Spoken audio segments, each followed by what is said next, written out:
Hello my dear friends, this is Adarsh and welcome to Adarsh research centre. आज हम बात करने वाले हैं काजेज़ ऑफ इलेक्ट्रिकल फॉल्ट, यानी इलेक्ट्रिकल फॉल्ट के क्या कारण हैं। ठीक है, इससे पहले हमने वीडियो में डिस्कस किया था कि फ़ॉल्ट क्या होता है, व्हाट इज़ इलेक्ट्रिकल फॉल्ट। ठीक है, और उसके फॉल्ट के टाइप्स के बारे में भी हमने डिस्कस किया था डिटेल में, जैसे ओपन सर्किट फॉल्ट क्या होता है, शॉर्ट सर्किट फॉल्ट क्या होता है, सिमेट्रिकल फॉल्ट क्या होते हैं, अनसिमेट्रिकल फॉल्ट क्या होते हैं, एलजी फॉल्ट्स क्या होता है, डबल एलजी फॉल्ट्स क्या होता है, ट्रिपल एलजी फॉल्ट क्या होता है, या ट्रिपल एल फॉल्ट क्या होता है। अगर वो वीडियो आपने नहीं देखी है तो उसका लिंक मैंने आई बटन में दे दिया है, इस पर आप क्लिक करके उस वीडियो को देख सकते हैं। ठीक है, तो हम आज बात करते हैं काजेज़ ऑफ इलेक्ट्रिकल फॉल्ट, यानी कि इलेक्ट्रिकल फॉल्ट के कारण क्या क्या हैं। देखिए, जो सबसे पहला कारण है वो है वेदर कंडीशन, यानी कि मौसम का प्रभाव। ठीक है, वेदर कंडीशंस क्या क्या इफ़ेक्ट डालती हैं इलेक्ट्रिकल फॉल्ट में। देखिए, इसमें लाइटिंग स्ट्रोक, यानी कि लाइटिंग स्ट्रोक क्या होता है पहले तो वो डिस्कस कर लेते हैं। लाइटिंग स्ट्रोक का मतलब होता है आसमानी बिजली, यानी कि जो आसमान से जब बादल आते हैं तो आसमानी बिजली गिरती है, उसके कारण भी इलेक्ट्रिकल फॉल्ट्स उत्पन्न होते हैं। यदि सेफ्टी डिवाइस जैसे लाइटिंग अरेस्टर वगैरह लगा है तो इस फॉल्ट से बचा जा सकता है, लेकिन ये इफ़ेक्ट ज़रूर डालता है अगर लाइटिंग अरेस्टर नहीं है तो। ठीक है, फिर क्या, तेज़ बारिश। अधिकतर बारिश तेज़ होने से क्या होता है, ओवरहेड लाइंस के कंडक्टर यानी तार आपस में शॉर्ट होने के ज़्यादा चांसेस होते हैं, लाइन के टूटने के चांसेस होते हैं। लाइन के टूटने के चांसेस कैसे होते हैं, मान लीजिए कोई ओवरहेड लाइन किसी पेड़ के पास से जाती है और तेज़ हवा के कारण उस पेड़ की जो पेड़ है या वृक्ष है उसकी टहनी टूट जाती है और ओवरहेड लाइन के कंडक्टर पर गिरती है, तो ओवरहेड लाइन कंडक्टर का तार टूट सकता है, आपस में शॉर्ट हो सकता है और कई सारे फॉल्ट उत्पन्न हो सकते हैं, जैसे इलेक्ट्रिक फायर, आग लग सकती है। ठीक है, फिर क्या, तेज़ हवाएं भी यही इफेक्ट डालती हैं। फिर क्या, ओवरहेड लाइन के कंडक्टर, हम तेज़ हवाएं हैं, ओवरहेड लाइन के कंडक्टर पर नमक का जमाव आदि। देखिए, जो वेदर कंडीशंस हैं, तो वेदर कंडीशंस क्या हैं, जैसे कि अगर मान लीजिए बारिश होनी है तो लाइटिंग स्ट्रोक उत्पन्न होगी। ठीक है, जिसके कारण क्या होगा, जो हमारे वोल्टेज का मान है एकदम हाई हो जाएगा। ठीक है, और वोल्टेज का मान हाई होने से क्या होगा कि जो हमारा इंसुलेशन है वो नष्ट होने के चांसेस होते हैं। ठीक है, तेज़ बारिश से क्या होता है, कंडक्टर शॉर्ट हो सकते हैं। ठीक है, वही तेज़ हवाएं सेम प्रभाव डालती हैं। ठीक है, फिर क्या, ओवरहेड लाइन पर नमक का जमाव हो जाता है, उसके कारण भी कंडक्टर ख़राब हो जाता है।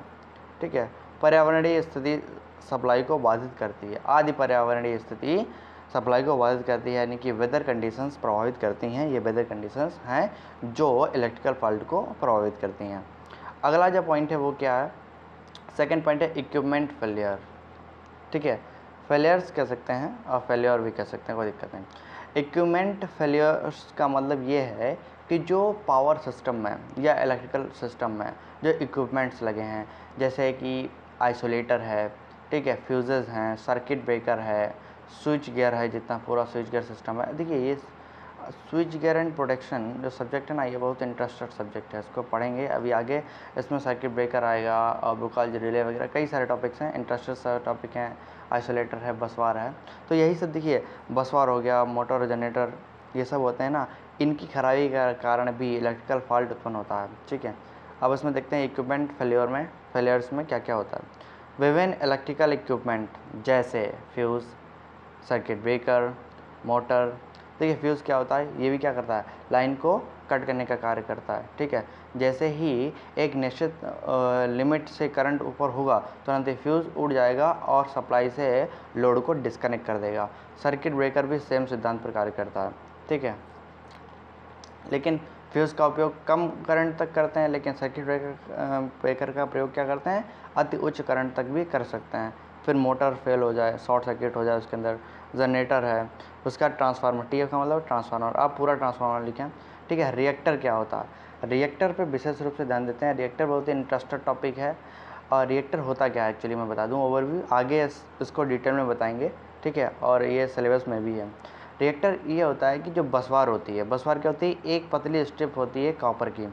ठीक है, या फिर किसी अन्य धातु की भी हो सकती है, या एक पाइप भी हो सकता है। ठीक है, ये तो ये क्या है, एक बसवार है। बसवार से क्या होता है, यहाँ पर ये जो जनरेटर्स लगे होते हैं, ये मान लीजिए ये क्या है, जनरेटर हैं, और ये इससे कनेक्टेड हैं, बसवार से कनेक्टेड हैं। ठीक है। और यहाँ पर ये फीडर यानी लोड लगे हुए हैं इधर, ठीक है। कई सब स्टेशन है और सब स्टेशन से किसी क्षेत्र में लाइट पार्टिकुलर गई है, यहाँ से इलेक्ट्रिसिटी डिस्ट्रीब्यूट हुई है। अब मान लीजिए यहाँ से कोई फॉल्ट उत्पन्न होता है, शॉर्ट सर्किट फॉल्ट हो गया, तो क्या होगा कि इस फॉल्ट के कारण ये जनरेटर तो इफेक्टेड होगा ही, साथ में ये जनरेटर भी इफेक्टेड होगा। इसलिए हम क्या करते हैं, एक रिएक्टर यहाँ से क्या करते हैं, इसको यहाँ से बसवार को काट देते हैं और उसके बीच में एक लगाते हैं रिएक्टर क्या होते हैं, एक उच्च रिएक्टेंस वाली कुंडली होती है जो कि ऐसे लगी होती है। अब ये क्या करती है कि इससे हाई करंट पास नहीं होता, यानी कि अगर यहाँ फॉल्ट, एक मिनट में कलर चेंज कर लेता हूँ, अगर यहाँ फॉल्ट उत्पन्न होता है, ठीक है, तो ये ही जो जनरेटर है यही क्या होगा, इफेक्टेड होगा, ये जनरेटर इफेक्टेड नहीं होगा, ठीक है।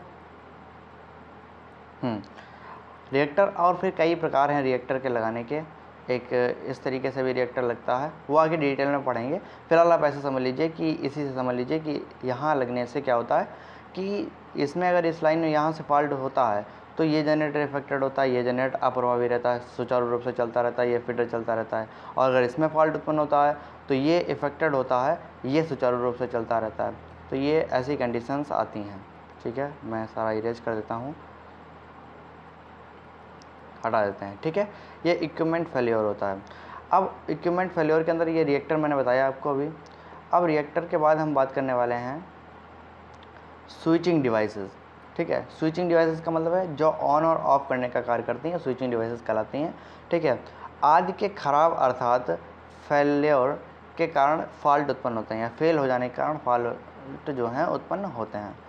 यानी कि आप नॉर्मल लैंग्वेज में ये कह सकते हैं कि पावर सिस्टम में विभिन्न स्विचिंग डिवाइसेस या फिर कह सकते हैं विभिन्न इलेक्ट्रिकल वैद्युत राशियों को नियंत्रित करने, ठीक है, कंट्रोल करने वाली युक्तियों की खराबी के कारण जो फॉल्ट उत्पन्न होते हैं वे फॉल्ट इक्विपमेंट फेलियर के कारण होते हैं। ऐसे आप लिख सकते हैं। फिलहाल ये एकदम कॉन्सेप्चुअल डेफिनेशन है, आप इसे लिख सकते हैं, ठीक है। फिर जो थर्ड कारण है इलेक्ट्रिकल फॉल्ट होने का वो है ह्यूमन एरर्स, यानी कि मानव के द्वारा जो एरर्स होती हैं, त्रुटियां जो होती हैं या जो गलतियां होती हैं उनके कारण इलेक्ट्रिकल फॉल्ट उत्पन्न होते हैं। ये इलेक्ट्रिकल फॉल्ट मानव के कारण भी उत्पन्न होते हैं। जैसे कैसे, देखिए इंस्टॉलेशन, यानी कि किसी भी चीज़ को जब लगाया जाता है तो उसे इंस्टॉलेशन कहा जाता है। या मेंटेनेंस क्या होता है, ये 6 सेमेस्टर में बहुत ही डिटेल में बताया जाता है मेंटेनेंस वगैरह। फिलहाल मैं यहाँ बता दूँ मेंटेनेंस क्या होता है कि एक पर्टिकुलर टाइम पीरियड पे या फिर किसी ज़रूर नहीं कि एक पर्टिकुलर टाइम पीरियड भी हो, लेकिन प्रिवेंटिव मेंटेनेंस क्या होता है कि एक पर्टिकुलर टाइम पे होता है, वो अलग पार्ट है मेंटेनेंस का। फिलहाल अब मेंटेनेंस ऐसे समझिए कि किसी का निरीक्षण करना, ठीक है। मान लीजिए कोई मशीन है, आवाज़ आ रही है, तो हम क्या करेंगे, हर 15 दिन जाके या फिर हर 1 महीने बाद जाके उस मशीन के पूरी ओवरहालिंग कर देंगे। अरे आप मोटरसाइकिल का क्या करते हैं, सर्विस कराते हैं, वही मेंटेनेंस है, सबसे बेहतरीन उदाहरण वही है, ठीक है, मेंटेनेंस। अब फिर क्या आया, ह्यूमन एरर्स मैंने बताया। इंस्टॉलेशन तथा मेंटेनेंस के दौरान व्यक्ति द्वारा किसी इक्विपमेंट या टूल का भूलना, ठीक है। जैसे मान लीजिए आप सर्किट ब्रेकर रिपेयर कर रहे हैं या फिर मान लीजिए ट्रांसफार्मर रिपेयर कर रहे हैं और रिपेयर करते हुए आपने क्या किया, अपना प्लायर या फिर स्क्रू ड्राइवर उसके अंदर ही भूल गए, ठीक है। या किसी पार्ट का ना लगाना, या फिर क्या होता है ट्रांसफार्मर के अंदर तब भी इतना इफेक्ट नहीं पड़ता, लेकिन अगर मोटर के अंदर भूल जाओ तो इफेक्ट है, ठीक है। या किसी पार्ट का ना लगाना, मान लीजिए कोई पेंच लगना है और आपने नहीं लगाया तो ढीला रह गया, तो जब मोटर रन करेगी स्पीड में तो वो जो पेंच आपने नहीं लगाया है या फिर जो बोल्ट आपने नहीं टाइट किया है तो वो क्या होगा, ओपन हो जाएगा, और जब ओपन हो जाएगा तो फिर फॉल्ट उत्पन्न हो सकते हैं। या किसी स्विच को ऑन या ऑफ करने से भी फॉल्ट उत्पन्न होता है। जैसे कि मान लीजिए कहीं फॉल्ट है या फिर कोई व्यक्ति किसी खंभे पर तार जोड़ रहा है, ठीक है, और आपने ऑन कर दिया, तो ये ह्यूमन एरर से तो हुआ। अब वो व्यक्ति तो शायद उसे झटका लगेगा, साथ में यहाँ पर शॉर्ट सर्किट होगा, तो वही सब प्रॉब्लम्स आती हैं। ये क्या है, ह्यूमन एरर्स के अंतर्गत आती हैं। फिर जो अगला कारण है वो क्या है, स्मोक ऑफ फायर, यानी आग का धुआं। अब धुएं के कारण भी फॉल्ट उत्पन्न होता है। आप कहेंगे अरे धुएं के कारण कैसे फॉल्ट उत्पन्न होता है, देखिए धूल मिट्टी आदि के कारण तथा आयनीकरण के कारण OH मतलब ओवरहेड लाइंस के कंडक्टर्स के बीच स्पार्किंग होती है। धूल मिट्टी और आयनीकरण के कारण क्या होता है, ओवरहेड जो लाइंस होती हैं उनके जो कंडक्टर यानी तार जो होते हैं उनके बीच स्पार्किंग होती है। इस कारण फ्लैश ओवर हाई वोल्टेज क्या होता है, जब स्पार्किंग होगी तो फ्लैश ओवर हाई वोल्टेज उत्पन्न होगी, क्योंकि जो ट्रांसमिशन लाइंस होती हैं वो 132 kV 400 kV यानी कि बहुत एक्स्ट्रा हाई वोल्टेज होता है वो, ठीक है। तो एक्स्ट्रा हाई वोल्टेज जो होता है तो वहाँ पर फ्लैश ओवर वोल्टेज जब स्पार्किंग होती है तो वहाँ पर फ्लैश ओवर वोल्टेज जनरेट होता है, ठीक है, के कारण इंसुलेटर अपनी इंसुलेटिंग कैपेसिटी खो देता है। भाई इंसुलेटर ख़राब हो जाता है। भाई आप सीधे समझिए कि अगर कोई ट्रांसमिशन लाइन जा रही है और उसके बीच में धूल धुआं या आयनीकरण बहुत समय तक होता है तो क्या होगा, जो यहाँ इंसुलेटर लगे हुए चाहे वो डिस्क टाइप इंसुलेटर हो, चाहे स्टैंड टाइप इंसुलेटर हो या सस्पेंशन टाइप इंसुलेटर हो, खासकर जो ट्रांसमिशन लाइन्स होती हैं, जो बड़े बड़े टावर्स होते हैं उसमें सस्पेंशन टाइप इंसुलेटर का ही प्रयोग किया जाता है। आजकल मैंने स्टैंड टाइप इंसुलेटर का भी प्रयोग देखा है, ठीक है। तो ये इतने कारण हुए इलेक्ट्रिकल फॉल्ट के होने के, ठीक है। अगर ये वीडियो वास्तव में आपको अच्छी लगी हो तो इस वीडियो को लाइक कीजिए और चैनल को सब्सक्राइब जरूर कीजिए, क्योंकि आप लोगों के लिए मैं इतनी मेहनत कर रहा हूँ भाई। तो अगर आप सब्सक्राइब करवाएंगे तो मुझे मोटिवेशन मिलेगा, मैं और आपके लिए अच्छे अच्छे कंटेंट लाऊंगा, ठीक है। और आप कमेंट ज़रूर करें, और मैं नीचे मेरे व्हाट्सएप लिंक दिया है मैंने, जो कि इलेक्ट्रिकल इंजीनियरिंग 5th सेमेस्टर का है, ठीक है, और उसे आप ज्वाइन कर लीजिए। वहाँ से आप डायरेक्ट मुझसे मैसेज कर सकते हैं, अगर आपको कोई डाउट है तो आप मुझसे पूछ सकते हैं, ठीक है। वीडियो देखने के लिए धन्यवाद।